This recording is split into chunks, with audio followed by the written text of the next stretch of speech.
Some stories don't start with screams. They start with silence. Every night, a 13-year-old boy would wake up for no reason. No nightmare. No sound. Just the feeling that something had changed. He would open his eyes and look at the clock beside his bed. 2:43 a.m. Always the same time. A small night lamp glowed softly in his room as he slowly turned his head toward the corner near the wardrobe.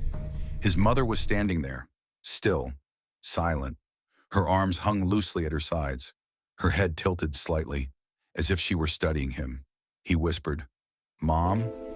She didn't answer. She didn't move. She didn't blink. At first, he told himself she was just checking on him, the way she used to when he was younger. He turned toward the wall, pulled the blanket closer, and forced himself to sleep. The next night, it happened again. Same time, same place, same silent stare. By the third night, something felt wrong. He noticed her chest wasn't moving. She wasn't breathing.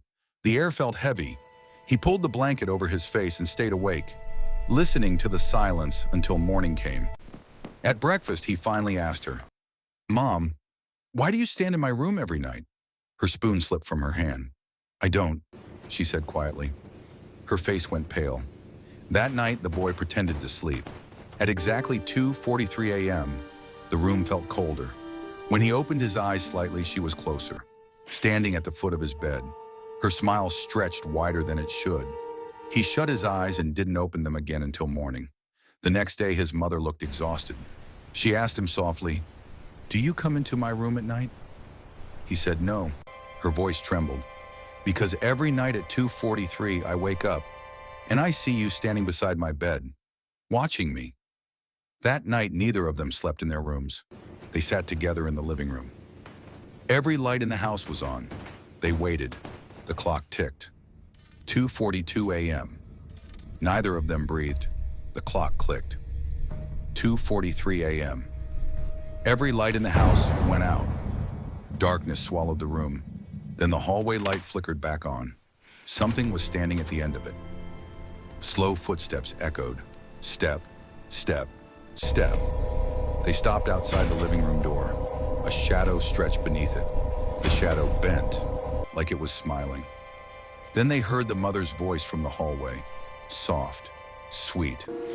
"Why are you awake?" The real mother covered her mouth. Behind them, the mirror creaked. A thin crack ran across the glass. Their reflections were still there, but they weren't sitting. They were standing, watching.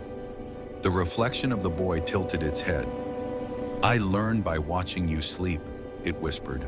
"I practiced your face. I practiced her voice." Its smile stretched too wide.